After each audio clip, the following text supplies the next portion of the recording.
السلام علیکم ورحمۃ اللہ وبرکاتہ۔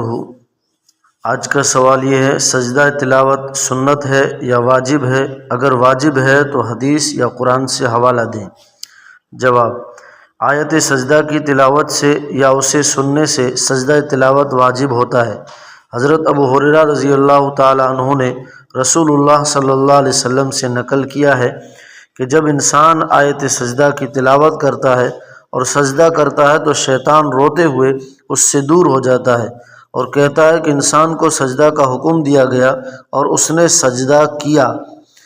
تو اس کے لیے جنت ہے، اور مجھے سجدہ کا حکم دیا گیا اور میں نے سجدہ نہیں کیا تو میرے لیے جہنم ہے۔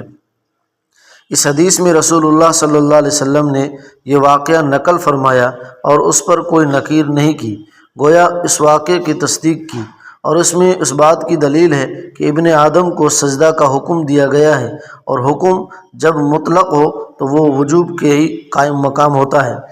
نیز اللہ تعالیٰ نے قرآن مجید میں ان لوگوں کی مذمت کی جو سجدہ نہیں کرتے، اور مذمت اور عقاب کا مستحق واجب کو چھوڑنے پر ہوتا ہے،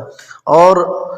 جہاں قرآن میں اللہ تعالیٰ نے سجدہ تلاوت کا حکم دیا ہے ان میں بعض مواقع ایسے ہیں جہاں سجدہ کرنے کا حکم ہے اور اس کی تاکید ہے، اور بعض مواقع ایسے ہیں کہ جہاں کفار کی تکبر کی بنیاد پر سجدہ کرنے کے انکار کی خبر ہے، اور اس موقع پر سجدہ کرنے میں ان کی مخالفت ہوگی جس کا ہمیں حکم ہے، اور بعض مواقع فرما برداروں کی اطاعت اور خشوع کی خبر ہے،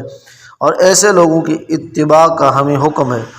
نیز حضرت عثمان، حضرت علی، حضرت عبداللہ ابن مسعود، حضرت عبداللہ ابن عباس، حضرت عبداللہ ابن عمر رضوان اللہ علیہم اجمعین سے بھی مختلف الفاظ کے ساتھ یہ مروی ہے کہ آیت سجدہ کی تلاوت کرنے والے، اس کو سننے والے وغیرہ پر سجدہ تلاوت واجب۔ دارالفتہ جامعہ علوم الاسلامیہ، علامہ محمد یوسف بن نوری ٹاؤن۔